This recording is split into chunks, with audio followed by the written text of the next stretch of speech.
Okay, so last night I finished watching, so the show is called Gundam, The Witch from Mercury. I don't know if it has the full Mobile Suit Gundam in front of it, or if it's just Gundam. I think it's full Mobile Suit. I don't know if there's actually a single Gundam show that doesn't have that in front of it. Which I guess kind of leads into my first point. Whatever I am about to say about... Sorry, I just noticed the giant lens flare. Regardless of what I have to say about this show, it's very important you keep something in mind. I am not a Gundam fan. That is not me saying Gundam sucks, I hate Gundam, I've never liked Gundam, nothing like that. It is just, there is a lot of it, and I have not really gotten my feet wet with Gundam. One of my roommates, Jose, he has. I think it was 2 years ago, so about like 20, well, I guess now we're in 2023, but it was about 2020-ish. He's like, I'm going to get into Gundam, and another friend of ours also was doing it with him. And from what I understand, the series is fantastic. It is all about war. How war is a horrible thing, about the politics of war, the casualties on both sides, the crimes that get committed in furtherance of war. And it is this really intense show, but they just use mechs because mechs are cool. I mean, there might be something a lot deeper there, and if I watch other Gundam shows, I might really get into that. I don't know. Maybe it has something to do with how, being manipulated and how we're all just kind of like puppets, and that's really what a mobile suit is. I don't know. But as far as I see it, it's all about war, and that's really interesting. They just use mechs because why the hell not? So, and again, maybe I am really showing how inexperienced I am with Gundam with that take, but it's important you understand that my familiarity with Gundam begins and ends with G, with this hand of mine is burning red, and its awesome power tells me to defeat you. And I might be getting the two catchphrases mixed up, because he has one for Shining Finger, and then, what was the other one called? Was it like Burning Finger, Burning Grasp, or some shit? The Shining Finger one was way better. Which he only says it once, maybe twice, but the take this, my love, my anger, and all my sorrow, which I love that shit. It's so over the, from what I understand, G Gundam is the least Gundam of any Gundam except maybe SD Super Deformed Gundam. But that is what Gundam is to me. So with all that being said, I thought this show was dope as hell. I really enjoyed it. I started it like Monday or Tuesday. Yeah, because I think I watched a couple episodes on Tuesday, watched a few episodes Thursday, and then watched the rest yesterday. So I kind of blew through it. I was working all those days, so I couldn't just take I was kind of off Thursday, but I was a bit sick. So I couldn't just kind of sit down and say, I am going to binge and marathon this show. I could only kind of do it in bits and pieces. But I had a lot of fun with it. And I gotta say it. This show, this almost sounds bad, but watching this show reminded me of how much I really like Revolutionary Girl Utena. Like, during the first few episodes, I was telling Jose, I was like, dude, this is just Mobile Suit Utena. I'm really okay with that. And then I feel like it, again, like I said, like almost sounds bad, where it's like, man, this show is really reminding me how much I like this other one. That is not meant to say that, yeah, Mercury is bad, and it just made me think that, wow, I could be watching a better show. No. But the two shows are very similar, at least in the first few episodes. Because at first Utena, or excuse me, that was a pure Freudian slip. I actually got them mistaken for a second. In the first few episodes, Mercury really is about the whole dueling thing. And they never really stop doing the duels. But in the first few episodes, it is like, oh, okay, it is about, whoever wins, you get the bride. And that is one of the big differences. Like, Anthe is very much a doormat in Utena, and Miorine is not. She is a very passionate person with a lot of personality, and Sorry, my brain just turned off. I had a pretty long day at work. Okay, I'm sorry. Let me unpack my brain for a second. So what I meant to say was, it was not actually a long day, but I just kind of felt mentally exhausted by the end of it. But when I said, not a long day, my brain immediately reminded myself of the commercials, Long Man. You know, the long man. So I went from trying to have a coherent cognitive thought to remember a fucking commercial series that's just a soap opera. Well, I'm trying to talk about Gundam, but I keep talking about Utena instead. Let me try and add some degree of, what's the word I want? I guess control over what the fuck I'm talking about. So let's just talk about presentation. I don't have a lot to say. It's just, the show is gorgeous. I loved looking at it. I thought it was very pretty. I thought the music was nice. You know, did I skip the ending theme all the time? Yeah, because I was binging and I wanted to get to the next episode, but it was nice. Did I skip the opening? I think there were times where I skipped it, other times where I watched it. It's not my favorite, but I liked it. I think I recognized the singer as the same one that does the opening for Steins Gate. I never actually looked that up, but I was like, that's a really similar voice. When it comes to the character designs, like,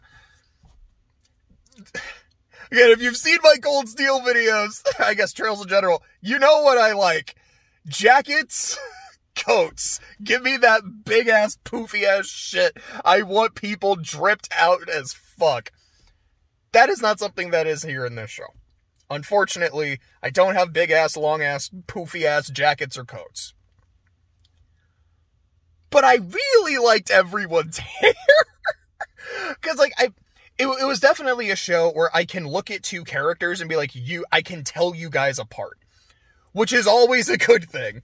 But a lot of that is the hairstyle. You know, like, it's not just the style. Sometimes it's the hairstyle, sometimes it's the hair color. But I felt like no two recurring characters had the same hair overall. Which, you know, I guess it's not like the hugest thing to say, but I liked that. Like, I liked how goofy, like, gosh, Choo Choo's hair is a thing of beauty. It's the giant pink puffballs coming out of her head. That is a 10 out of 10 character and character design, and no one can convince me otherwise. I mean, it's a mech show. There were mech fights. I liked them. I liked looking at them. I liked watching giant robots do cool giant robot things. It looked good. I had a lot of fun. The two scenes that stand out in my mind the most visually are in the first episode, not including the prologue, although I did watch it, is in the first episode, the scene of Soletta just eating a tomato. It's just really gorgeously animated. It was like, why is there so much budget on her eating a tomato? But crap, it's beautiful. And then in the last episode, there is a scene of her, I'm going to talk about this with at least the least spoilery way as possible, where she has a lot of blood on her hand and she's holding her hand out. I love that image. And it looks so cool. And it's like the blood is like dripping upwards from her hand because of like the gravity in space and shit. Looks so cool. I love it. And that's actually why I watched the show in the first place.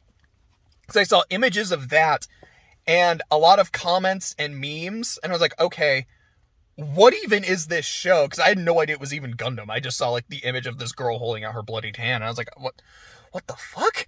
So I was looking into it. It was like, okay.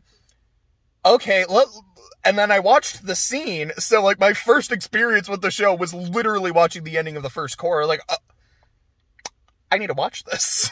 So I did. Clearly I really enjoyed it.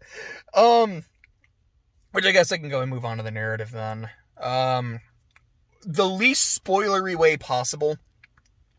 What I really like about this show is, you know, a lot of anime will have that trope where you've got the student council, and the student council is, you know, like super competent, super important. They're making, like, if you've seen Kill la Kill, I think that's a really good example. Like, the student council is running things. And Utena. Like, another comparison. And they're also the dueling club, and, you know, you fight for the woman's hand, and if you win the duels, you get to marry her and shit. It's weirdly similar. But regardless, what I really like about the student council being super important, super powerful, is they're really not. They all just kind of have to answer to mommy and daddy and whoever is, like, actually pulling their strings. Because there's a big corporation, and the corporation has almost kind of like these mini corporations, and each of the mini corporations has someone on the student council trying to win the hand of this one girl because she is the daughter of the head of the corporation. You're like, oh, that actually makes a lot of sense. And just a lot of the wheeling and dealing and politics going on in the back are like, this is really interesting. I'm enjoying this. Also, it's a high school, and it doesn't super focus on a lot of, like, dumb high school bullshit. And I say that as someone who loves dumb high school bullshit. There is a reason Half-Blood Prince was my favorite Harry Potter book, and it's because it was all about dealing with that shit, and I eat that shit up like it's kibble.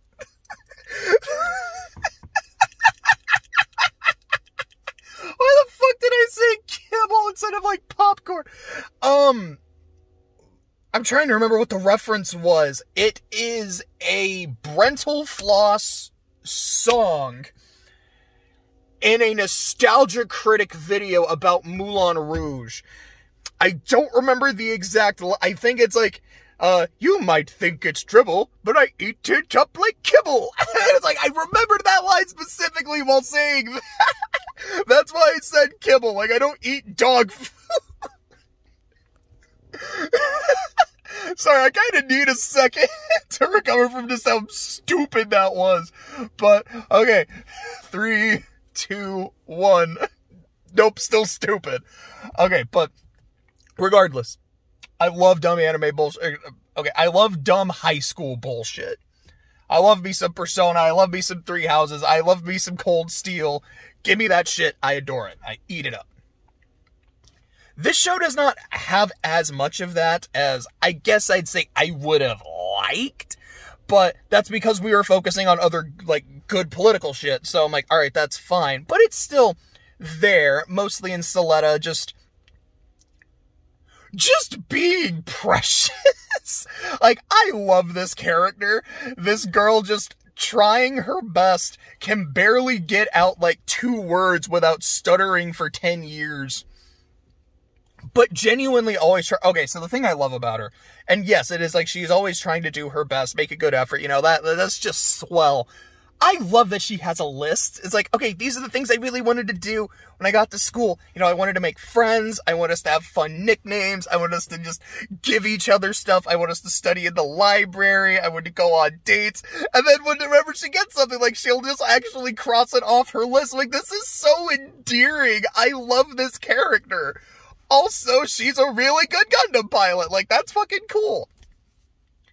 I don't know if this is something in other Gundam series, but in this one, it's Gundams themselves, not just all mobile suits, but specifically a Gundam is something that is banned by treaty because they will suck the life out of their pilot. So, I'm not gonna...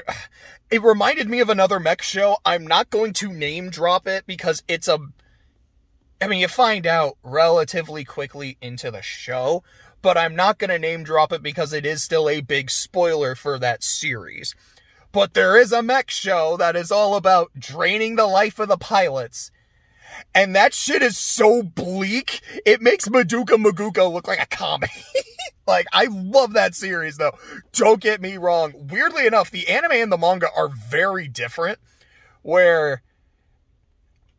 Excuse me, I think it's like to a certain degree they're like really similar, and then it's just like, oh, okay, these are 2 completely different series at this point, which I think is really interesting. I know Utena is like that too, but we're going off on a lot of tangents today.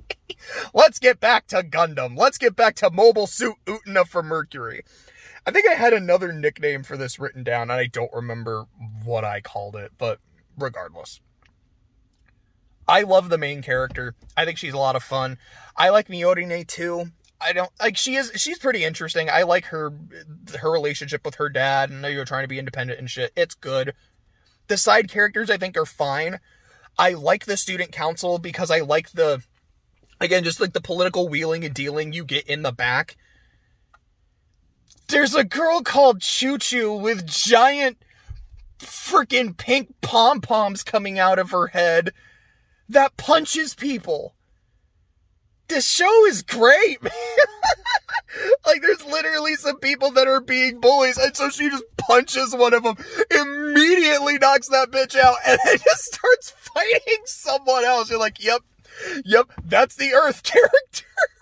Just ready to throw hands immediately. I really liked the last few episodes. I think, like, the first... Okay, so it's essentially almost like watching 3 different arcs. I don't want to say 3 different shows, because it all still very much feels like a cohesive, coherent product. But the first few episodes are like, oh, okay, it's all about the duels, and kind of the Utena, you know, go try to get the bride shit going on. The second bit of episodes is, hey, cool, we are trying to make Gundams not banned, and show how this technology can be used for good and to help people. So here's a few episodes of us, like, you know, almost kind of trying to make a startup company. Then you get the last couple episodes, which is about a terrorist attack. And, excuse me, throughout all 3 phases of the show, the wheeling, dealing politics never stops. And I love that. But also you get just additional, I guess, relationships with some characters. Like, there's a scene where one character saves some others from a terrorist attack by using Morse code. Because, like, oh shit, I know who these terrorists are, so I'm essentially going to send them a message saying, don't hurt us. And it works. And then one of that character's friends just sees that and is like, what the hell did you just do? I know you just saved my life. How did you know to do that? Something's up. And then, getting to the ending of the show, which, like, I'm gonna count down from 5, and then I'm gonna go full spoilers. 5, 4, 3, 2, 1, boom. So the splat! As I called it with Claire. It's like, is that the splat of 87? Anyways. So it's not just the splat. It's first, it's, you know, like, Delling, the guy in charge of everything, is fucked up. He does not look like he is dead, but he is incapacitated, at least it seems like. So, going into the next core, whenever that starts, like, oh, okay, so is he gonna just be okay? But, you know, alright, we gotta find out who, like, funded the terrorists and shit. Is he going to be incapacitated? And if so, is there just a big power vacuum at the top of the company? Does Miorine just kind of take it over? Is he full on dead by the time that rolls around? Like, I want to know how this is gonna go. Yo, there was a full-blown assassination attempt. Are they gonna fully reveal? Because, like, we as the audience know who was involved. So, what is gonna happen to those characters? Are they gonna get off scot-free? Because, like, did it ultimately end up working? Or is it gonna be like, yeah, but... sorry, I had to, like, swallow for a second, and as I was swallowing, my brain just went, ooh, there went that plan. There went that thought. But, did the plan ultimately succeed? Because we'll find out, like, because Delling is still alive, but maybe by the time the next season rolls around, he won't be. If he is still alive, what is going to happen to the people who were responsible? That, Nika, I think was her name? How is she gonna be involved? Because she clearly was instrumental, at least to some degree, into what happened and was fully aware of it. And she might kind of get fucked. And then, yeah, Soletta fucking killed somebody. She splatted a dude. And the thing that made me interested in the show, it was not the just sudden random act of violence. It was how she did that. Her hand is covered in blood, and then she reaches out to her friend like nothing happened. Like, it's completely normal. Everything is fine. And just the dissonant serenity of the visuals and her, like, expression and what she's saying. Like, this is fucking weird. And how her friend is like, what the fuck did you just do? You are a murderer. Like, ooh, she kinda do be, though. You're not wrong. Boy, I can't wait to see how this plays out, how your relationship plays out, and yeah, like, I know quite a few people have theorized that she's actually brainwashed, at least to some degree, and that phrase that her mother keeps saying, what is it, like, you move back, you gain 1, you move forward, you gain 2, how it's not just, like, a nice motto or catchphrase, it's kind of like a BioShock thing.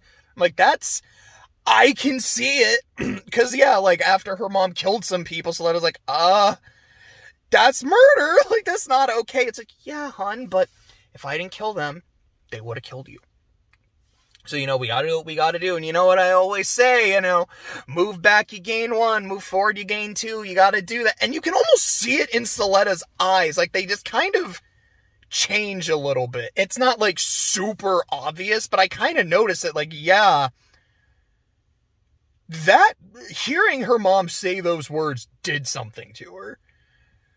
Oh, I'm really excited to see where this goes. I liked the show a lot.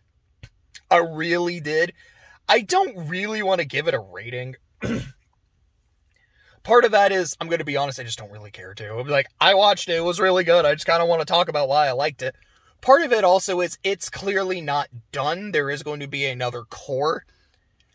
And I want to be able to reserve judgment until I've seen the whole thing. Because, yeah, right now I'm like, this was great. I had an absolute blast with it.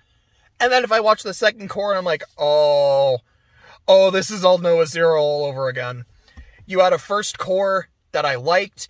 A really good, like, season finale. And then an ass second season. I hope that does not happen. But we'll see. But so far, just the first half, absolutely loved it. And now I'm kind of terrified because Velma's out and I want to watch it, at least to give my own opinion on it, because, yeah, I don't think it looks good from what I've seen, but I haven't actually watched it. But, that might be a video soon where I'm just like, yeah, I watched a couple episodes and it's actually really good, or I watched it, please don't. But when it comes to this, Mobile Suit Gundam, The Witch from Mercury, Mobile Suit Utena, whatever I want to call it, whatever you want to call it, as a non-Gundam fan, because again, that's important, I liked it and think it's worth a watch. And if you do watch it, I hope you enjoyed it as much as I did.